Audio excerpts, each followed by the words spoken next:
മറ്റു വാർത്തയിലേക്ക്. ശബരിമല സ്വർണ്ണക്കൊള്ളയിൽ നിർണായക നീക്കവുമായി SIT. മുൻ ദേവസ്വം മന്ത്രി കടകംപള്ളി സുരേന്ദ്രനെ പ്രത്യേക അന്വേഷണ സംഘം ചോദ്യം ചെയ്തു എന്നുള്ള നിർണായക വിവരം ഇപ്പോൾ പുറത്തുവരുന്നു. കഴിഞ്ഞ ശനിയാഴ്ചയാണ് കടകംപള്ളിയെ ചോദ്യം ചെയ്ത് വിട്ടയച്ചത്. അതേസമയം കേസിൽ ഡി മണിയെയും മണിയുടെ സഹായിയായ ബാലമുരുകനെയും പ്രത്യേക സംഘം ചോദ്യം ചെയ്യുകയാണ്. മണിയെയും പന്തളത്തെ പ്രവാസിയെയും തമ്മിൽ ബന്ധിപ്പിച്ച രാഷ്ട്രീയ ഇടനിലക്കാരൻ ആരാണെന്നതിലും അന്വേഷണ സംഘം ചോദിച്ചറിയുന്നുണ്ട്. സാരംഗ് സുധാകരൻ ഏറ്റവും പുതിയ വിവരങ്ങളുമായി ചേരുകയാണ്. സാരംഗ്, കടകംപള്ളിയിലേക്ക് അന്വേഷണം എപ്പോഴേക്ക് എത്തുമെന്നായിരുന്നുവല്ലോ കേരളം ചോദിച്ചിരുന്ന വളരെ പ്രധാനപ്പെട്ട ഒരു ചോദ്യം. കാരണം അന്ന് ദേവസ്വം മന്ത്രി കടകംപള്ളി ആയിരുന്നു. സ്വാഭാവികമായും ഈ മൊഴികളിൽ എവിടെങ്കിലുമൊക്കെ കടകംപള്ളിയുടെ പേരുണ്ടാകാനുള്ള സാഹചര്യവുമുണ്ട്.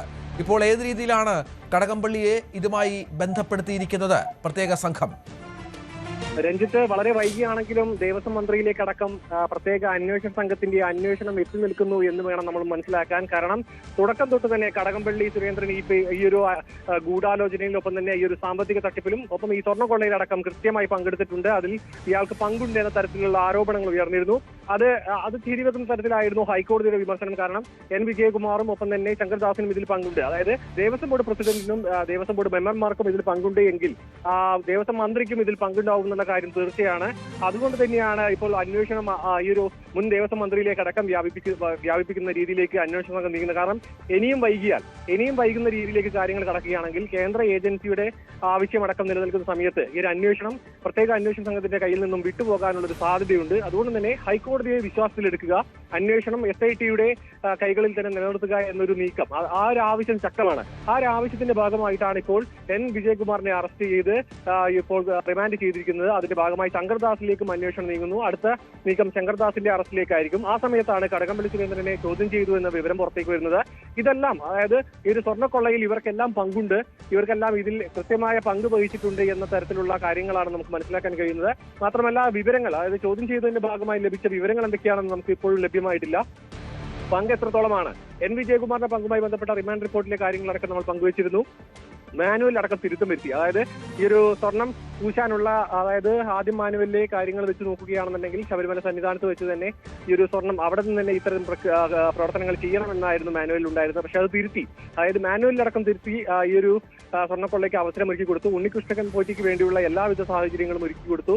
ഒപ്പം അതായത് ഈ രേഖകളിലടക്കം തിരിമറി നടത്തിയത് N. വിജയകുമാറും ശങ്കർദാസും അടക്കം അറിഞ്ഞുകൊണ്ടാണ് എന്നുള്ള ഗുരുതരമായ കണ്ടെത്തലുകളാണ് റിമാൻഡ് റിപ്പോർട്ടിൽ അടക്കമുള്ളത്. അങ്ങനെയെങ്കിൽ അധികം വൈകാതെ തന്നെ ശങ്കർദാസിലേക്കും ഒപ്പം ഒരു ദേവസ്വം മന്ത്രിയിലേക്കടക്കം അന്വേഷണം നീങ്ങും. അതിന്റെ ഭാഗമായിട്ട് തന്നെയാണ് ഇപ്പോൾ ചോദ്യം ചെയ്തു എന്നുള്ള വിവരങ്ങൾ പുറത്തേക്ക് വരുന്നത്. അതിനൊപ്പം തന്നെ പ്രത്യേക അന്വേഷണ സംഘം ഇപ്പോൾ ഡി മണിയെയും ബാലമുരുകനെയും ചോദ്യം ചെയ്തുകൊണ്ടിരിക്കുകയാണ്. 10 മണിയോട് കൂടിയാണ് ഡി മണി ഇവിടെ പ്രത്യേക അന്വേഷണ സംഘത്തിന് മുൻപാകെ ഹാജരായത്. ഇപ്പോൾ S. വെങ്കടേഷ് അടക്കം ഇവിടേക്ക് എത്തിയിരുന്നു. ചോദ്യം ചെയ്യൽ നടപടികളിൽ അദ്ദേഹം പങ്കാളിയായിരുന്നു. പിന്നീട് അദ്ദേഹം ഇവിടെ നിന്ന് മാറുകയായിരുന്നു. ഇപ്പോഴും അവർ പ്രത്യേക അന്വേഷണ സംഘത്തിന് മുൻപിൽ ചോദ്യം ചെയ്യലിന് വിധേയനായിക്കൊണ്ടിരിക്കുകയാണ്. അങ്ങനെ നോക്കുകയാണെന്നുണ്ടെങ്കിൽ വളരെ ദിവസങ്ങളോളം വളരെ മന്ദഗതിയിൽ പോയ ഒരു അന്വേഷണം പിന്നീടും ഊർജ്ജസ്വലമായി കൊണ്ട്, അതാണ് പ്രധാനപ്പെട്ട കാര്യം. നേരത്തെ കഴിഞ്ഞ തവണ ഈ കേസ് കോടതി പരിഗണിച്ചപ്പോൾ സാരംഗ് ചോദിച്ച വളരെ പ്രധാനപ്പെട്ട ഒരു ചോദ്യം, എന്തുകൊണ്ട് ബിഗ് ഷോട്ട്സിലേക്ക് അല്ലെങ്കിൽ ഇതുമായി ബന്ധപ്പെട്ട പ്രധാന കണ്ണികളിലേക്ക്, ഉന്നതരിലേക്ക് അന്വേഷണം എത്തുന്നില്ല എന്നുള്ളതായിരുന്നു. കഴിഞ്ഞ കുറേ ദിവസങ്ങളായി ഡി മണിയിലും വ്യവസായിയിലും മറ്റും കേന്ദ്രീകരിച്ചിരുന്ന അന്വേഷണം ഇപ്പോൾ കുറച്ചുകൂടി വ്യത്യാസപ്പെടുന്ന സ്റ്റേജിലേക്ക് വരുന്നു. അതാണ് പ്രധാനം. ഇത് കടകംപള്ളി എന്ന അന്നത്തെ ദേവസ്വം മന്ത്രിയിലേക്ക് വരുമ്പോൾ ഏതെങ്കിലും ഒരു വഴി സ്വാഭാവികമാണ്. ഇപ്പോൾ അറസ്റ്റിലായിരിക്കുന്ന വളരെ പ്രധാനപ്പെട്ട ആളുകളിൽ ഏതെങ്കിലും ഒരു മൊഴി കടകംപള്ളിയുമായി ബന്ധപ്പെട്ടുണ്ട് എങ്കിൽ അതിലേക്ക് അന്വേഷണം പോകും, കടകംപള്ളി കുടുക്കിലേക്ക് നീങ്ങും. തീർച്ചയായും രഞ്ജിത്ത്, കാരണം ഒരു ഹൈക്കോടതിയുടെ വിമർശനം നിലനിൽക്കുന്ന ആ ഒരു വിമർശനത്തിൽ തന്നെ കൃത്യമായിട്ട് പറഞ്ഞിട്ടുണ്ട്. വമ്പൻ സ്രാവുകൾ ഇതിൽ ഉൾപ്പെട്ടിട്ടുണ്ട്. ആ സ്രാവുകളിലേക്ക് എന്തുകൊണ്ട് അന്വേഷണം എത്തുന്നില്ല? മാത്രമല്ല സംരക്ഷിക്കേണ്ടവർ തന്നെയാണ് ഈ കൊള്ള നടത്തിയിട്ടുള്ളത്. അത് വലിയൊരു ഗുരുതരമായ ഒരു ആരോപണമാണ്. കാരണം വലിയൊരു ജനത്തിന്റെ അല്ലെങ്കിൽ വിശ്വാസികളുടെ ഒരു വിശ്വാസം തകർത്തുകൊണ്ടുള്ള രീതിയിലുള്ള പ്രവർത്തനമാണ് ഇവർ ചെയ്തത്. മതവികാരമടക്കം വ്രണപ്പെടുത്തി എന്നുള്ള ഗുരുതരമായുള്ള ആരോപണങ്ങളായിരുന്നു ഹൈക്കോടതി നടത്തിയത്. അതിനുശേഷമാണ്, പക്ഷേ അതിലും ഒരു കാലതാമസം ഉണ്ടായിട്ടുണ്ട്. ഉടനടി എടുത്തു ചാടിക്കൊണ്ട് ഈ ഒരു മെമ്പർ സെക്രട്ടറിയിലേക്കോ ഒരു ദേവസ്വം ബോർഡ് മന്ത്രിയിലേക്ക് അടക്കം ഇക്കാര്യത്തിൽ കടന്നില്ല എന്നുള്ളത് ശ്രദ്ധേയമാണ്. വളരെ സമയമെടുത്ത് കൃത്യമായ വിവരങ്ങളടക്കം ശേഖരിച്ചു. ആ സമയത്താണ് ഡി മണിയുമായി ചേർന്നുള്ള വിവരങ്ങൾ പുറത്തേക്ക് വരുന്നത്. അതിൽ അന്വേഷണം നടത്തി, അതുമായി ബന്ധപ്പെട്ട അന്വേഷണം നടക്കുന്നു. ഇതിൽ ഏതെങ്കിലും ഒരു ഭാഗത്ത് ഈ ഒരു കടകംപള്ളി സുരേന്ദ്രനെ ബന്ധിപ്പിക്കുന്ന രീതിയിലുള്ള ഒരു മൊഴിയോ വിവരമോ ലഭിച്ചാൽ അത് കൂടുതൽ ഈ നടപടികളിലേക്ക് കടക്കാനുള്ള ഒരു വഴി തുറന്നു കിട്ടുമെന്ന് വേണം മനസ്സിലാക്കാൻ. കാരണം കടകംപള്ളി സുരേന്ദ്രനെ പോലെയുള്ള മുതിർന്ന, അതായത് മുൻ മന്ത്രിയും CPM-ന്റെ തന്നെ വളരെ ഉന്നതനായിട്ടുള്ള ഒരു നേതാവിനെ പെട്ടെന്ന് അറസ്റ്റ് ചെയ്യുക, അല്ലെങ്കിൽ അത്തരത്തിലുള്ള അറസ്റ്റിലേക്ക് കടക്കുന്നത് അതിനുള്ള ഒരു സാഹചര്യം അതായത് നിലവിലില്ലാതെ രീതിയിൽ, അതായത് എല്ലാ തെളിവുകളും ലഭിച്ചതിന് ശേഷം മാത്രം അത്തരം കടുത്ത നടപടിയിലേക്ക് കടക്കുക എന്നൊരു തീരുമാനമായിരുന്നു SIT. കാരണം അല്ലാന്നുണ്ടെങ്കിൽ അത് കോടതിയിലേക്ക് എത്തുമ്പോൾ ജാമ്യമടക്കം ലഭിക്കും. കോടതിയിൽ കൃത്യമായ വിവരങ്ങൾ ഇല്ലാത്ത രീതിയിൽ അറസ്റ്റ് ചെയ്യുകയാണെങ്കിൽ അത് കൂടുതൽ പ്രതിസന്ധി സൃഷ്ടിക്കുകയും ചെയ്യും. അതുകൊണ്ട് പരമാവധി വിവരങ്ങൾ ശേഖരിച്ചതുകൊണ്ട് മാത്രം ഉന്നതത്തിലേക്ക് എത്തുക, കൃത്യമായ തെളിവുകൾ ഹൈക്കോടതി മുൻപാകെ ഹാജരാക്കുക എന്നൊരു തീരുമാനത്തിലായിരുന്നു SIT. അത് ശരിവെച്ചുകൊണ്ടുള്ള നീക്കമാണ് ഇപ്പോൾ നടന്നുകൊണ്ടിരിക്കുന്നത്. നമുക്ക് നോക്കുകയാണെന്നുണ്ടെങ്കിൽ ഇപ്പോൾ വീണ്ടും, അതായത് ഒരു തദ്ദേശ തെരഞ്ഞെടുപ്പിന് സമയത്ത് വളരെ മന്ദീഭവിച്ചിരുന്ന മെല്ലപ്പോക്കുണ്ടായിരുന്ന അന്വേഷണം വീണ്ടും ഉന്നതരിലേക്ക്, അതായത് യാതൊരുവിധ മടിയും കൂടാതെ ഉന്നതരിലേക്ക് എത്തുന്ന ഒരു കാര്യമാണ് നമുക്ക് മനസ്സിലാക്കാൻ കഴിയുന്നത്. അതുമായി ബന്ധപ്പെട്ട പല കാര്യങ്ങളുമാണ് ഇപ്പോൾ വെളിപ്പെട്ട് വരുന്നത്. ഈ ഒരു വിദേശ വ്യവസായി അടക്കം സ്ഥിരീകരിച്ചിരുന്നു ഡി മണി ഇയാൾ തന്നെയാണെന്ന്.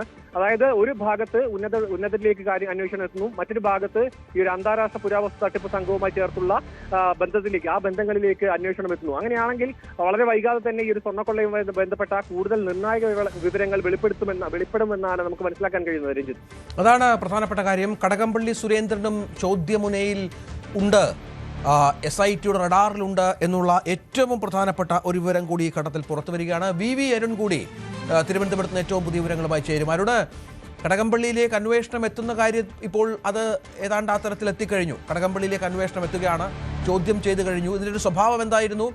കടകംപള്ളിയുടെ വീട്ടിലെത്തിയാണോ ചോദ്യം ചെയ്തത്, അതോ അന്വേഷണ സംഘം ഓഫീസിലേക്ക് വിളിച്ചു വരുത്തുകയായിരുന്നോ? എന്തൊക്കെ വിവരങ്ങൾ അറിയാനുണ്ടായിരുന്നു? കൂടുതൽ ഇതുമായി ബന്ധപ്പെട്ട ചോദ്യം ചെയ്യലിന് സംഘത്തിന് ആവശ്യമായ തെളിവുകളൊക്കെ കിട്ടിയിട്ടുണ്ടോ? അത്തരം കാര്യങ്ങൾ കൂടുതൽ വ്യക്തമായിരിക്കുന്നു. ഏതായാലും ഏറ്റവും പ്രധാനപ്പെട്ട ഒരു രാഷ്ട്രീയ നീക്കമായി കൂടി ഇതിനെ കാണണം. കാരണം കടകംപള്ളി സുരേന്ദ്രൻ CPM-ന്റെ സംസ്ഥാന സമിതി അംഗമാണ്. കഴിഞ്ഞ ആദ്യ പിണറായി സർക്കാരിൻ്റെ കാലത്ത് ദേവസ്വം മന്ത്രിയായിരുന്നു. അത്തരമൊരു വളരെ പ്രധാനപ്പെട്ട നേതാവിനെയാണ് ഇപ്പോൾ ചോദ്യം ചെയ്തിരിക്കുന്നത്. ഈ അന്വേഷണത്തിൽ ഏറ്റവും നിർണായകമായ ഘട്ടമെന്നതിന് വിശേഷിപ്പിക്കാം. കടകംപള്ളിയിൽ നിന്ന് എന്തെങ്കിലും തെളിവുകളോ അല്ലെങ്കിൽ കടകംപള്ളി കേസുമായി ബന്ധിപ്പിക്കാനുള്ള തെളിവുകളോ ലഭിച്ചിട്ടുണ്ടെന്ന കാര്യത്തിൽ വ്യക്തതയില്ല. പക്ഷേ കടകംപള്ളി സുരേന്ദ്രനിലേക്ക് അന്വേഷണം എത്തണം, ഇതായിരുന്നു കഴിഞ്ഞ കുറേ നാളുകളായി BJP-യുടെയും കോൺഗ്രസിൻ്റെയും, പ്രത്യേകിച്ച് കോൺഗ്രസിൻ്റെ ആവശ്യം. ആ ആവശ്യത്തിലേക്കാണ് ഇപ്പോൾ അന്വേഷണം എത്തി നിൽക്കുന്നത്. കടകംപള്ളി സുരേന്ദ്രൻ CPM-ന്റെ പ്രധാനപ്പെട്ട സംസ്ഥാന സമിതി അംഗത്തെ, നിലവിൽ MLA ആണ്, മുൻ മന്ത്രിയാണ്, അത്തരമൊരാളെയാണ് ഈ കേസിൽ ഇപ്പോൾ ചോദ്യം ചെയ്തിരിക്കുന്നത്. അത് ഏറ്റവും പ്രധാനപ്പെട്ട ഒരു ചോദ്യം ചെയ്യലായി തന്നെ കാണണം. ഉന്നതങ്ങളിലേക്ക് അന്വേഷണം പോകണമെന്ന ആവശ്യമാണ് നേരത്തെ തന്നെ ഉയർന്നു വന്നത്. ആ ഉന്നതങ്ങളിലേക്ക് അന്വേഷണം എത്തിയിരിക്കുന്നു. അതിൽ ഏറ്റവും ഉന്നതൻ, അതിൽ ഇതുവരെ ചോദ്യം ചെയ്തതിൽ ഏറ്റവും ഉന്നതൻ ആരെന്ന ചോദ്യത്തിന് കടകംപള്ളി സുരേന്ദ്രൻ തന്നെ മറുപടി പറയേണ്ടി വരും. പക്ഷേ കടകംപള്ളി ഈ കേസുമായി ബന്ധിപ്പിക്കാനോ കടകംപള്ളിക്ക് ഏതെങ്കിലും തരത്തിലുള്ള ഇടപാടുകൾ ഇതുമായി ബന്ധപ്പെട്ട് കടകംപള്ളി തെറ്റായി നടത്തിയിട്ടുണ്ടോ എന്നോ കാര്യങ്ങൾ വ്യക്തത വരേണ്ടിയിരിക്കുന്നു. പക്ഷേ കടകംപള്ളി സുരേന്ദ്രൻ ഈ തട്ടിപ്പ് നടക്കുമ്പോൾ മന്ത്രിയായിരുന്നു. ദേവസ്വം ദേവസ്വം ബോർഡിൻ്റെ ശബരിമലയുടെ ദൈനംദിന കാര്യങ്ങൾ ഇടപെടേണ്ട ആവശ്യമില്ല എന്നതാണ് ഇതുവരെയുള്ള CPM-ന്റെയും കടകംപള്ളിയുടെയും ഒക്കെ പ്രതിരോധം. പിന്നെ എന്തിനാണ് കടകംപള്ളിയെ ചോദ്യം ചെയ്യുന്ന കാര്യത്തിലാണ് മറുപടി ലഭിക്കേണ്ടത്. എന്താണ് കടകംപള്ളി സുരേന്ദ്രൻ എന്ന അന്വേഷണ സംഘത്തിന് ലഭിക്കേണ്ടിരുന്ന വിവരം? ഈ സ്വാഭാവികമായും പത്മകുമാറും ദേവസ്വം ബോർഡ് അംഗങ്ങളും ഒക്കെ ഈ ഉത്തരവിൽ ഒപ്പിട്ട ആളുകളോ അല്ലെങ്കിൽ ഉത്തരവിന് വഴിവെച്ച ആളുകളോ ആണ്. കടകംപള്ളിക്ക് നേരിട്ട് അതുമായി യാതൊരു ബന്ധവുമില്ല എന്നത് വ്യക്തമാണ്. പക്ഷേ എന്നിട്ടും എന്തുകൊണ്ട് കടകംപള്ളിയെ ചോദ്യം ചെയ്തു എന്ന ചോദ്യത്തിനാണ് ഉത്തരം വരേണ്ടത്. അവിടെയാണ് ഇതിൽ ഗൗരവം വർദ്ധിക്കുന്നത്. കടകംപള്ളി ഈ ഉണ്ണികൃഷ്ണൻ പോറ്റിയുമായുള്ള ബന്ധം ഒരുപക്ഷെ അന്വേഷണ സംഘം ചോദ്യത്തിൽ കടകംപള്ളിയോട് ചോദിച്ചിരിക്കാം. ഉണ്ണികൃഷ്ണൻ പോറ്റി ദേവസ്വം ബോർഡ് വരെ പ്രധാനപ്പെട്ട പദ്ധതികൾക്കും സ്പോൺസറായിരുന്നു. കടകംപള്ളിയുമൊത്ത് നിൽക്കുന്ന ചിത്രങ്ങളൊക്കെ നേരത്തെ പുറത്തു വന്നതാണ്. അത് ഒരു സ്പോൺസർ നിലയിൽ ദേവസ്വം ബോർഡിൽ വന്നയാൾ, അങ്ങനെയുള്ള ബന്ധം മാത്രമേ ഉള്ളൂ എന്നാണ് കടകംപള്ളി സുരേന്ദ്രൻ ഇതുവരെ വിശദീകരിച്ചിരുന്നത്. അതിനപ്പുറത്തേക്ക് എന്തെങ്കിലും അടുത്ത ബന്ധം കടകംപള്ളി സുരേന്ദ്രനും ഉണ്ണികൃഷ്ണൻ പോറ്റിയുമായി ഉണ്ടോ, അല്ലെങ്കിൽ ഈ കേസിലെ മറ്റു പ്രതികൾക്ക് എന്തെങ്കിലും ബന്ധം കടകംപള്ളി സുരേന്ദ്രനുമായി ഉണ്ടോ? സ്വാഭാവികമായും പത്മകുമാറിനും മറ്റ് ദേവസ്വം ബോർഡ് അംഗങ്ങൾക്കുമൊക്കെ ആ ഒരു രാഷ്ട്രീയ ബന്ധവും അല്ലെങ്കിൽ ദേവസ്വം വകുപ്പ് മന്ത്രിയും ദേവസ്വം ബോർഡും എന്ന ബന്ധമുണ്ടായിരിക്കാം. അതിനപ്പുറത്തേക്കുള്ള ബന്ധം ഏതെങ്കിലും തരത്തിലുണ്ടോ? കടകംപള്ളി സുരേന്ദ്രനെ പല കാര്യങ്ങളും അറിയാം. ഏത് വ്യവസായമാണ് കൊണ്ടുപോകുന്നത് എന്ന കാര്യം കടകംപള്ളിക്ക് അറിയാം. കടകംപള്ളിയെ ചോദ്യം ചെയ്യാൻ കാര്യങ്ങൾ പുറത്തു വരുമ്പോൾ നേരത്തെ വി ഡി സതീശൻ പ്രതിപക്ഷ നേതാവ് ആരോപിച്ചിരുന്നു. വി ഡി സതീശനെതിരെ നിയമ നടപടി കടകംപള്ളി തുടങ്ങിയിട്ടുമുണ്ട്. അത്തരം കാര്യങ്ങളൊക്കെ ഉണ്ട്. ഇപ്പോൾ കോടതിയുടെ പരിഗണനയിലാണ്. ഒരു ബന്ധവും ഈ തട്ടിപ്പുമായി എനിക്കില്ല എന്ന് കടകംപള്ളി ആവർത്തിച്ച് പറഞ്ഞതാണ്. ഒരു ദേവസ്വം മന്ത്രിക്ക് ദേവസ്വം ബോർഡ് ദൈനംദിന കാര്യങ്ങളിൽ ഇടപെടേണ്ട സാഹചര്യമില്ല. എന്നിട്ടും എന്തുകൊണ്ട് കടകംപള്ളി സുരേന്ദ്രൻ എന്ന CPM-ന്റെ സംസ്ഥാന സമിതി അംഗത്തെ CPM-ന്റെ മുൻ മന്ത്രിയെ ചോദ്യം ചെയ്തു എന്നതാണ് ഏറ്റവും പ്രധാനപ്പെട്ട, ഏറ്റവും നിർണായകമായ ചോദ്യം. അതിന്റെ ഉത്തരമാണ് ഇനി ലഭിക്കേണ്ടത്. രഞ്ജിത്ത്, തീർച്ചയായും അതിലൊരു രാഷ്ട്രീയം കൂടി നമുക്ക് കാണണമല്ലോ അരുണ്. കാരണം നമുക്കറിയാം ശബരിമല സ്വർണ്ണക്കൊള്ള എത്രത്തോളം LDF-നെ സർക്കാരിനെ പ്രതിരോധത്തിലാക്കിയിട്ടുണ്ട് എന്നുള്ളത്. 2 സംസ്ഥാന സമിതി അംഗങ്ങൾ അറസ്റ്റിലായപ്പോൾ തന്നെ, സംസ്ഥാന പ്രധാനപ്പെട്ട നേതാക്കൾ അറസ്റ്റിലായപ്പോൾ തന്നെ ഇതുമായി ബന്ധപ്പെട്ട് ഒരുപാട് ചോദ്യങ്ങൾക്ക് ഉത്തരം പറയേണ്ടി വന്നതുമാണ്. ഇപ്പോൾ വീടാന്തരം കയറിയുള്ള വിശദീകരണത്തിന് ശബരിമല സ്വർണ്ണക്കൊള്ളയിലടക്കം പാർട്ടി തയ്യാറെടുക്കുന്ന ഒരു പശ്ചാത്തലത്തിൽ കൂടിയാണ് മുൻ മന്ത്രിയെ ചോദ്യം ചെയ്യുന്നത്. കോടതിയുടെ നിരീക്ഷണത്തിലുള്ള കേസാണ്. യാതൊരു വിട്ടുവീഴ്ചയ്ക്കും അന്വേഷണ സംഘത്തിന് സാധ്യമല്ല, പിന്നോട്ട് പോകാൻ സാധിക്കില്ല. തെളിവുകൾ സംസാരിച്ചാൽ സ്വാഭാവികമായും മന്ത്രിയിലേക്ക് എത്തേണ്ടി വരും. ഇങ്ങനെയൊരു ചോദ്യം ചെയ്യലും വിശദീകരിക്കേണ്ടി വരും പാർട്ടിക്ക്. തീർച്ചയായിട്ടും. എന്തുകൊണ്ട് ചോദ്യം ചെയ്തു? സ്വാഭാവികമായി ആരിതിൽ പ്രതിയാണോ അവരിലേക്കൊക്കെ അന്വേഷണം എത്തേണ്ട നിലപാടാണ് CPM സ്വീകരിച്ചത്. അത് കടകംപള്ളി സുരേന്ദ്രനാണെങ്കിലും അങ്ങനെ തന്നെ. ഇപ്പോൾ ഒരു പ്രധാനപ്പെട്ട വിവരം കൂടി വരുന്നത് ദേവസ്വം ബോർഡിന്റെ മുൻ പ്രസിഡന്റ് PS പ്രശാന്തിനെയും ചോദ്യം ചെയ്തു എന്നുള്ളതാണ്. PS പ്രശാന്തിന്റെ മൊഴിയും അന്വേഷണ സംഘം രേഖപ്പെടുത്തി. അതിന് ഈ കടകംപള്ളി സുരേന്ദ്രന്റെ മൊഴി ചോദ്യം ചെയ്തതിനൊപ്പം തന്നെയാണ് PS പ്രശാന്തിനെയും ചോദ്യം ചെയ്തിരിക്കുന്നത്. നേരത്തെ തന്നെ അത് വ്യക്തമായിരുന്നു. PS പ്രശാന്തിലേക്ക് അന്വേഷണം എത്തും. സ്വാഭാവികമായും അവരുടെ കാലത്തും ഈ ഉണ്ണികൃഷ്ണൻ പോറ്റിയുടെ കൈവശം സ്വർണ്ണപ്പാളികൾ കൊടുത്തു വിട്ടു. അതിൽ വീഴ്ചയുണ്ടോ എന്ന കാര്യത്തിലൊക്കെ സ്വാഭാവികമായും PS പ്രശാന്തിലേക്കും അന്വേഷണം പോകുമെന്ന് ഉറപ്പായിരുന്നു. പക്ഷേ ഇതിന് ഏതെങ്കിലും ക്രമവിരുദ്ധ ഇടപാടുകൾ ഈ PS പ്രശാന്തും കടകംപള്ളിയും ഒക്കെ നടത്തിയെന്ന കാര്യമാണ് ഇനി അറിയേണ്ടത്. ശബരിമല സ്വർണ്ണക്കൊള്ള തിരിച്ചടിയായെന്ന് ഭാഗികമായെങ്കിലും തിരിച്ചടിയെ സമ്മതിക്കാതെ CPM-ന്റെ സംസ്ഥാന സെക്രട്ടറി വരെ നിർബന്ധിതനായിരുന്നു. അതിൻ്റെ തിരിച്ചടി മറികടക്കാൻ ജനങ്ങളിലേക്ക് ഇറങ്ങാനാണ് CPM-ന്റെ തീരുമാനം. ഗൃഹസന്ദർശനം CPM-ന്റെ പ്രധാനപ്പെട്ട നേതാക്കൾ തന്നെ നടത്താനിരിക്കുന്നു. അപ്പോഴാണ് CPM-ന്റെ സംസ്ഥാന സമിതി അംഗത്തെ പോലും ഇതിൽ ചോദ്യം ചെയ്തിരിക്കുന്നു എന്ന വിവരം പുറത്തു വന്നിരിക്കുന്നത്. CPM നിയോഗിച്ച ദേവസ്വം ബോർഡ് പ്രസിഡന്റിനെ ചോദ്യം ചെയ്തിരിക്കുന്ന വിവരം പുറത്തു വന്നിരിക്കുന്നത്. അതൊക്കെ വലിയ തിരിച്ചടി CPM-ന് ഉണ്ടാക്കുമെന്ന് ഉറപ്പാണ്. 1 മാസം കൊണ്ട് അന്വേഷണം പൂർത്തിയാക്കി നിയമസഭാ തെരഞ്ഞെടുപ്പിന് മുമ്പ് തന്നെ ഇതിൻ്റെ മുറിവുകളൊക്കെ ഉണക്കാനായിരുന്നു CPM ലക്ഷ്യമിട്ടത്. പക്ഷേ ആ മുറിവുകൾ ഉണങ്ങുകയല്ല. ഓരോ ദിവസവും പുറത്തു വരുന്ന വിവരങ്ങൾ, വാർത്തകൾ കൂടുതൽ ആ മുറിവിൻ്റെ ആഴം വർദ്ധിപ്പിക്കുകയാണ് എന്നതാണ് വസ്തുത. CPM നിയമസഭാ തെരഞ്ഞെടുപ്പിന് പോകുമ്പോഴും ഈ പ്രശ്നം നിലനിൽക്കുമോ എന്നാണ് ഇനി അറിയേണ്ടത്. ഏതായാലും കടകംപള്ളി സുരേന്ദ്രന് എന്ത് പങ്കാണ് ഇതിലുള്ളത്? എന്തിന് കടകംപള്ളിയെ ചോദ്യം ചെയ്തു? കടകംപള്ളി സുരേന്ദ്രൻ പറഞ്ഞതുപോലെ ദേവസ്വം ബോർഡിന് ഇതിൻ്റെ ദൈനംദിന പ്രവർത്തനങ്ങൾക്ക് മന്ത്രിമാർക്ക് ഇടപെടേണ്ട ഒരു കാര്യവുമില്ല, അത് വസ്തുതയാണ്. പക്ഷേ എന്നിട്ടും എന്തുകൊണ്ട് കടകംപള്ളിയിലേക്ക് ചോദ്യ മുന എത്തുന്നു? എന്തുകൊണ്ട് അന്വേഷണ സംഘത്തിൻ്റെ കണ്ണുകൾ കടകംപള്ളിയിലേക്ക് എത്തുന്നു? PS പ്രശാന്തിലേക്ക് സ്വാഭാവികമായി എത്തിച്ചേരുമെന്ന് ഉറപ്പായിരുന്നു എന്നതിനൊക്കെ മറുപടി ഇനി CPM പറയേണ്ടി വരും. കടകംപള്ളി സുരേന്ദ്രൻ്റെ പ്രതികരണം വളരെ പ്രധാനപ്പെട്ടതാണ്. ഈ ചോദ്യം ചെയ്യലിൽ പങ്കെടുത്ത ശേഷമാണ് അദ്ദേഹം കഴിഞ്ഞ ദിവസം സംസ്ഥാന സമിതി യോഗത്തിൽ 2 ദിവസം പങ്കെടുത്തത്. അങ്ങനെ സ്വാഭാവികമായും കടകംപള്ളി ചോദ്യം ചെയ്ത വിവരം CPM നേതൃത്വത്തിന് അറിവുണ്ടായിരുന്നിരിക്കണം. CPM നേതൃത്വവുമായി ചർച്ച ചെയ്യാതെ സംസ്ഥാന സെക്രട്ടറി അറിയിക്കാതെ കടകംപള്ളി ചോദ്യം ചെയ്യലിന് ഹാജരാകാൻ ഇടയില്ല. അത് സംസ്ഥാന സെക്രട്ടറി ഇതിനകം അറിഞ്ഞിട്ടുണ്ട്. പക്ഷേ ആ വിവരം ഇന്ന് മാത്രമാണ് പുറത്തു വന്നത്. എന്ത് ചോദ്യങ്ങളാണ് കടകംപള്ളിയോട് ചോദിച്ചത്? കടകംപള്ളിയെ ബന്ധിപ്പിക്കാനുള്ള തെളിവുകൾ അന്വേഷകർക്ക് ലഭിച്ചിട്ടുണ്ടോ എന്ന കാര്യത്തിലൊക്കെ CPM-നും കൃത്യമായ വ്യക്തതയുണ്ടാകാം. ഏതായാലും CPM വീണ്ടും പ്രതിരോധത്തിലേക്ക് പോവുകയാണ് വിഷയത്തിൽ. സാഹചര്യം PS പ്രശാന്ത് ഇപ്പോൾ സ്ഥാനമൊഴിഞ്ഞ ദേവസ്വം ബോർഡ് പ്രസിഡന്റ്, തൊട്ട് മുൻപിലത്തെ ദേവസ്വം ബോർഡ് പ്രസിഡന്റായ PS പ്രശാന്ത് കൂടി ചോദ്യം ചെയ്യലിന് വിധേയമാകുന്നു. ചോദ്യമുനയിലാണ് കടകംപള്ളിയും PS പ്രശാന്തും. ഇവരുടെ പങ്കാളിത്തം സംബന്ധിച്ച് ഒരു പക്ഷേ സൂചന കിട്ടിക്കാണണം SITക്ക്. സ്വാഭാവികമായും അതുതന്നെയാണ് ഈ ചോദ്യം ചെയ്യലിലെ കാര്യങ്ങൾ വ്യക്തത വരുത്തുക എന്നതിലേക്ക്. നമുക്കറിയാം നിർണായക ഘട്ടത്തിലാണ് അന്വേഷണം എന്നത്. പുറത്തേക്ക് ഈ സ്വർണം മറ്റും കടത്തി എന്നതിൽ സൂചന ലഭിച്ചതിനെ തുടർന്ന് വ്യവസായി അടക്കം D മണി എന്ന് പറയുന്ന ഈ വ്യാപാരി അടക്കം അന്വേഷണ സംഘം കസ്റ്റഡിയിലെടുത്ത് ചോദ്യം ചെയ്യുകയാണ്. ഇതിനിടയിലാണ് നിർണായകമായ തരത്തിലുള്ള കാര്യങ്ങളിലേക്ക് കടക്കുന്നത്. സാരംഗ്, ഇപ്പോൾ PS പ്രശാന്തും ചോദ്യമുനയിലാണ്. ഈ ചോദ്യം ചെയ്തതിൻ്റെ ഒരു സ്വഭാവം വ്യക്തമായിട്ടുണ്ടോ? ഇനിയും ഇവരെ ചോദ്യം ചെയ്യാൻ വിളിപ്പിക്കുമോ? എന്തെങ്കിലും വിവരങ്ങൾ കൂടുതലായി ഇവരിൽ ലഭ്യമായിട്ടുണ്ടോ? അത്തരം കാര്യങ്ങളിൽ എന്തെങ്കിലും വ്യക്തതയുണ്ടോ സാരംഗ്? രഞ്ജിത്ത്, വളരെ നിർണായകമായ വിവരമാണ്. ഇപ്പോൾ PS പ്രശാന്ത് അടക്കം ചോദ്യത്തിന് അതായത് ചോദ്യമുനയിൽ നിൽക്കുന്നു എന്നൊരു കാര്യമാണ് നമുക്ക് മനസ്സിലാക്കാൻ കഴിയുന്നത്. പക്ഷേ ഇതൊരു വളരെ രഹസ്യമായൊരു നീക്കമായിരുന്നു. കാരണം ഒരു പ്രത്യക്ഷത്തിൽ മറ്റ് ഉണ്ണികൃഷ്ണൻ പോറ്റി ഒപ്പം തന്നെ പത്മകുമാർ എന്നിവരിലേക്ക് അന്വേഷണ സംഘം എത്തിയത് വളരെ പൊതുവായി, അത് പബ്ലിക്കായിട്ട് തന്നെയായിരുന്നു. അതുകൊണ്ടാണ് വളരെ എളുപ്പത്തിൽ നമുക്ക് വിവരങ്ങൾ അടക്കം പുറത്തേക്ക് വന്നു. പക്ഷേ ഈ ഒരു നീക്കം, അതായത് ദേവസ്വം ബോർഡ് മന്ത്രി അടക്കമുള്ള ഈ ഒരു നീക്കം വളരെ രഹസ്യാത്മകമായിട്ടായിരുന്നു ഉണ്ടായിരുന്നത്. PS പ്രശാന്തിലേക്ക് അടക്കം നീങ്ങിയത് അതും ചോദ്യം ചെയ്യൽ. അതായത് ഇപ്പോൾ വി അരുൺ സൂചിപ്പിച്ചതുപോലെ തന്നെ പാർട്ടി നേതൃത്വം അറിയാതെ ഇവരിലേക്ക് അന്വേഷണം എത്തില്ല. കാരണം അവർ അന്വേഷണ സംഘത്തിന് മുൻപാകെ എത്തില്ല എന്ന കാര്യം തീർച്ചയാണ്. അതുകൊണ്ട് തന്നെ ഇതിന്റെ കൂടുതൽ വിവരങ്ങൾ, അത് ഇനി നടപടി, അതായത് പ്രത്യേക അന്വേഷണ സംഘം ഇതിൽ കൂടുതൽ നടപടി എടുക്കുകയാണെന്നുണ്ടെങ്കിൽ മാത്രമേ നമുക്ക് മനസ്സിലാക്കാൻ കഴിയുള്ളൂ. കാരണം ഒരു കാരണമില്ലാതെ അന്വേഷണ സംഘം ഇത്തരത്തിലുള്ള ചോദ്യം ചെയ്യലിലേക്ക് എത്തില്ല എന്ന കാര്യം തീർച്ചയാണ്. പക്ഷേ ആ സമയത്തുള്ള ഒരു ദേവസ്വം മന്ത്രി എന്ന തരത്തിൽ കടകംപള്ളി സുരേന്ദ്രന് ഇതിൽ എത്രത്തോളം ഇടപെടലുകൾ ഉണ്ടായിട്ടുണ്ട് എന്ന കാര്യത്തിൽ അന്വേഷണം നടത്തേണ്ടതുണ്ട്.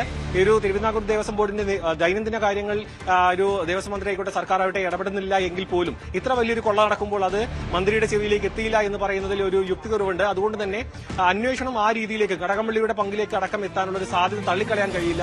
അത്തരത്തിലുള്ള ഒരു നീക്കമാണ് ഇപ്പോൾ SIT നടത്തിയിട്ടുള്ളത്. ഒപ്പം തന്നെ PS പ്രശാന്ത് ഈ ഒരു കൊള്ള അല്ലെങ്കിൽ ഒരു വിവാദം പൊട്ടിപ്പുറന്ന സമയത്ത് ദേവസ്വം ബോർഡ് പ്രസിഡന്റ് ആയിരുന്ന പ്രശാന്ത് അടക്കം ഇതിൽ കൃത്യമായ ഒരു മറുപടി അടക്കം തുടക്കം തൊട്ട് തന്നിരുന്നെങ്കിലും പിന്നീട് അന്വേഷണം വലുതാകുന്നതിനനുസരിച്ച് തന്റെ ഈ ഒരു ബോർഡ് പ്രസിഡന്റ് ആയി നിന്ന സമയത്തല്ല ഈ ഒരു കൊള്ള നടന്നത്, തനിക്ക് ഇതിൽ യാതൊരുവിധ പങ്കുമില്ല, ഇത് മുൻപ് നടന്നൊരു സംഭവമാണ്, ആ ഒരു അന്വേഷണവുമായി കൃത്യമായി സഹകരിക്കുന്നു എന്നിങ്ങനെയായിരുന്നു PS പ്രശാന്തിന്റെ അടക്കം പ്രതികരണം. പക്ഷേ PS പ്രശാന്തിലേക്ക് അന്വേഷണം എത്തുന്നു, ചോദ്യം ചെയ്യൽ നടപടികൾ നടത്തുന്നു, ചോദ്യമുനയിലാണ് ദേവസ്വം മന്ത്രിയും ഒപ്പം തന്നെ PS പ്രശാന്തും എന്ന് പറയുമ്പോൾ ജ്യോതികുമാർ ചാമക്കാല ടെലിഫോൺ ലൈനുണ്ട്. ശ്രീ ജ്യോതികുമാർ, ഇവിടെ ഞങ്ങൾക്കൊന്നും അറിയില്ല, ഞങ്ങൾക്ക് പങ്കാളിത്തമില്ല എന്ന് പറഞ്ഞിരുന്ന രണ്ടുപേരെയാണ് ഇപ്പോൾ അന്വേഷണ സംഘം ചോദ്യം ചെയ്തിരിക്കുന്നത്. എന്തെങ്കിലും ഒരു തെളിവിന്റെ തരി ലഭിക്കാതെ ഇവരെ ചോദ്യം ചെയ്യുന്നതിലേക്ക് കടക്കില്ലല്ലോ SIT? തീർച്ചയായിട്ടും ഇത് എല്ലാവർക്കും അറിയാവുന്ന കാര്യങ്ങളാണ്. അതിനപ്പുറത്തേക്ക് ഇതിനെ സംബന്ധിച്ച് സർക്കാർ SIT ഉദ്യോഗസ്ഥരിൽ സമ്മർദ്ദപ്പെടുത്തി നീട്ടിക്കൊണ്ടുപോകാൻ ശ്രമിച്ചു എന്നതിനപ്പുറത്തേക്ക് വസ്തുതകൾ പൊതുസമൂഹത്തിനെല്ലാം ഇതിനോടകം തന്നെ ബോധ്യമുള്ളതാണ്. ഇവിടെ ഈ ഉണ്ണികൃഷ്ണൻ പോറ്റി ഉൾപ്പെടെയുള്ളവരെ ആരാണ് ദേവസ്വം ബോർഡിന് പരിചയപ്പെടുത്തി കൊടുത്തത്, അല്ലെങ്കിൽ ദേവസ്വം ബോർഡ് മെമ്പർമാർക്കും പ്രസിഡന്റും ഒക്കെ പരിചയപ്പെടുത്തി കൊടുത്തതെന്നുൾപ്പെടെ ഉള്ള വിഷയങ്ങൾ തുടക്കം മുതൽ തന്നെ നമ്മുടെ പൊതുസമൂഹത്തിലുണ്ട്. അതുകൊണ്ട് തന്നെ ഇതിനകത്ത് സംസ്ഥാന സർക്കാരിന്റെ പ്രതിനിധിയായി അന്നത്തെ ദേവസ്വം മന്ത്രിയായിരുന്ന ശ്രീ കടകംപള്ളി സുരേന്ദ്രൻ ഉൾപ്പെടെയുള്ളവരുടെ പങ്കിനെ സംബന്ധിച്ച് പ്രതിപക്ഷ നേതാവ് ഉൾപ്പെടെയുള്ളവർ നിരന്തരമായി പറഞ്ഞിരുന്നതാണ്. അതുകൊണ്ട് തന്നെ അദ്ദേഹത്തെയും പ്രതിയാക്കേണ്ടതാണ്. എന്തുകൊണ്ടാണ് അദ്ദേഹത്തെ ചോദിച്ചത് വിട്ടയച്ചതെന്ന് നമുക്കിപ്പോഴും മനസ്സിലാകുന്നില്ല. തീർച്ചയായിട്ടും അദ്ദേഹത്തിന്റെ പങ്ക് ഗൗരവപൂർവ്വം അന്വേഷിച്ചാൽ അദ്ദേഹം പ്രതിസ്ഥാനത്തേക്ക് എത്തും എന്ന കാര്യത്തിൽ ആർക്കും ഒരു സംശയമുണ്ടെന്ന് ഞാൻ കരുതുന്നില്ല. ഈ പ്രത്യേക അന്വേഷണ സംഘത്തിന്റെ അന്വേഷണം സ്വാധീനം ചെലുത്താൻ പറ്റുന്നതിനേക്കാൾ വലിയ നിലയിലാണ്. കാരണം കോടതിയുടെ അടക്കം നിരീക്ഷണമുണ്ട്. കഴിഞ്ഞ തവണത്തെ സിറ്റിംഗിൽ കോടതി ചോദിച്ചിരുന്നു എന്തുകൊണ്ട് വലിയ ആളുകളിലേക്ക് അന്വേഷണം എത്തുന്നില്ല എന്നുള്ളത്. ഇടയ്ക്കൊരു മന്ദീഭവിച്ച കാര്യം ഇപ്പോൾ കുറച്ചുകൂടി സജീവമായതായി കരുതുന്നുണ്ടോ? നോക്കൂ, ഇവിടെ ഈ SITയിലെ ഉദ്യോഗസ്ഥരെ സംബന്ധിച്ച് ചെകുത്താനും കടലിനും ഇടയ്ക്ക് എന്ന് നമ്മൾ പറയുന്നത് പോലെയാണ്. അവരെ സംബന്ധിച്ച് നിർബന്ധമായും നമ്മുടെ ഹൈക്കോടതിയുടെ നിരീക്ഷണത്തിൽ ആണ് അവരുടെ അന്വേഷണം നടക്കേണ്ടതെന്ന് ഹൈക്കോടതി നിരന്തരമായി അവരെ ഓർമ്മപ്പെടുത്തുന്നുണ്ട്. മറുഭാഗത്ത് നിന്ന് അവരുടെ അപ്പോയിന്റിംഗ് അതോറിറ്റി അഥവാ അവരെ നിയന്ത്രിക്കുന്ന സംസ്ഥാന സർക്കാർ അവരിൽ മേൽ സമ്മർദ്ദം ചെലുത്തുന്നുണ്ട്. ഇത് രണ്ടിലും ഇടയിൽപ്പെട്ട് കഷ്ടപ്പെടുന്ന ഒരു സാഹചര്യമാണ് SITയെ സംബന്ധിച്ചുള്ളത്. അപ്പോൾ SIT സംസ്ഥാന സർക്കാരിന്റെ പ്രത്യേകിച്ച് ഇലക്ഷൻ സമയത്തൊക്കെ സംസ്ഥാന സർക്കാരിന്റെ സമ്മർദ്ദത്തിന് വഴങ്ങപ്പെട്ടു എന്നുള്ളൊരു യാഥാർത്ഥ്യം നമ്മുടെ മുമ്പിൽ നിൽക്കുമ്പോഴാണ് കൃത്യമായി കോടതി തന്നെ ചോദിച്ചത് എന്തുകൊണ്ടാണ് ഉന്നതരിലേക്ക് പോകാത്തത്. ഇപ്പോൾ അതിനുശേഷം കഴിഞ്ഞ ദിവസം ദേവസ്വം ബോർഡിന്റെ മുൻ അംഗത്തെ വിജയകുമാറിനെ അറസ്റ്റ് ചെയ്തിരിക്കുന്നു. ഇപ്പോൾ നിങ്ങളുടെ വാർത്ത പുറത്തു വരുന്നതനുസരിച്ചാണെങ്കിൽ കടകംപള്ളി സുരേന്ദ്രൻ ഉൾപ്പെടെയുള്ളവരെ ചോദ്യം ചെയ്ത് വിട്ടയച്ചിരിക്കുന്നു.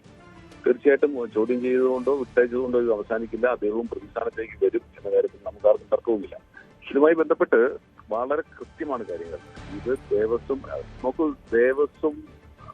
ബോർഡും ദേവസ്വത്തിന്റെ ഭരണസ്ഥാനത്തേക്ക് വരുന്നവരുമൊക്കെ വിശ്വാസികളാകണം എന്നൊരിക്കൽ കൂടി ഓർമ്മപ്പെടുത്തുന്ന നടപടികളാണ് CPMന്റെ ഭാഗത്തുണ്ടായിരിക്കുന്നത്. അവിശ്വാസികളെ ഇത്തരത്തിലെ കാര്യങ്ങൾ ഏൽപ്പിച്ചാൽ അവർക്കത് കച്ചവട കണ്ണ് മാത്രമാണ് ഉള്ളത് എന്ന് പൊതുസമൂഹത്തിനെ ബോധ്യപ്പെടുത്തുന്ന നടപടികളാണ് കഴിഞ്ഞ 2 ടേമിലും 3 ടേമിലും ഉണ്ടായിരുന്ന ദേവസ്വം ബോർഡ് പ്രസിഡന്റുമാരുടെയും മെമ്പർമാരുടെയും ഒക്കെ ഭാഗത്ത് ഉണ്ടായിരിക്കുന്നത്. ഇത് വളരെ വലിയ നിലയിലുള്ള വിശ്വാസികളോടുള്ള വഞ്ചനയാണ് എന്ന കാര്യത്തിൽ തർക്കമില്ല. അതുകൊണ്ട് തന്നെ ഇവിടെ കൊണ്ട് അവസാനിക്കില്ല. ഉത്തരവാദിത്വപ്പെട്ടവർ മുഴുവൻ പൊതുസമൂഹത്തിന്റെ മുന്നിലേക്ക് കൊണ്ടുവന്ന് നിയമത്തിന്റെ മുന്നിലേക്ക് കൊണ്ടുവന്ന് അവർക്ക് കൃത്യമായ ശിക്ഷ വാങ്ങി നൽകുന്നു എന്ന് ഉറപ്പുവരുത്തേണ്ട ഉത്തരവാദിത്വം കൂടി സംസ്ഥാന സർക്കാരിനുണ്ട്, കോടതിക്കുണ്ട്, പോലീസിനുണ്ട്, SITക്കുണ്ട്. അതാണ് സാഹചര്യം. ഏതായാലും കടകംപള്ളി സുരേന്ദ്രനും PS പ്രശാന്തും ശബരിമല സ്വർണ്ണക്കൊള്ളയുമായി ബന്ധപ്പെട്ട് ചോദ്യമുനകളിലാണ് എന്നുള്ളതാണ് ഏറ്റവും നിർണായക കാര്യം. സാരംഗ്, ഇനിയും ഇവരെ വിളിച്ചു വരുത്താനുള്ള സാധ്യതകൾ സ്വാഭാവികമായും ഉണ്ടാകുമല്ലോ. ഇന്നിപ്പോൾ നമ്മൾ കണ്ടതാണ്, പത്മകുമാർ മാധ്യമങ്ങളെ കണ്ടപ്പോൾ കൊള്ളിച്ച് ചില കാര്യങ്ങൾ പറഞ്ഞത്. എല്ലാം അയ്യപ്പൻ നോക്കിക്കൊള്ളുമെന്നും താൻ ശവന്തീനിയല്ല എന്നും മറ്റുമുള്ള മറുപടി, അത് താങ്കളാണല്ലോ ഇപ്പോൾ ഇര എന്നുള്ള ചോദ്യത്തിനുള്ള മറുപടി ആയിരുന്നു. പത്മകുമാറിനും ചില കാര്യങ്ങൾ പറയാനുണ്ടാകും. തന്നെ ഒറ്റയ്ക്ക് ടാർഗറ്റ് ചെയ്യുന്നു, താൻ മാത്രം ഇത്ര വലിയ ഒരു കൊള്ളയിൽ പങ്കാളിയാകുന്നു, മറ്റുള്ളവരിലേക്ക് അന്വേഷണം പോകുന്നില്ല. സ്വാഭാവികമായും ആ മൊഴികളും പ്രധാനമാണ്.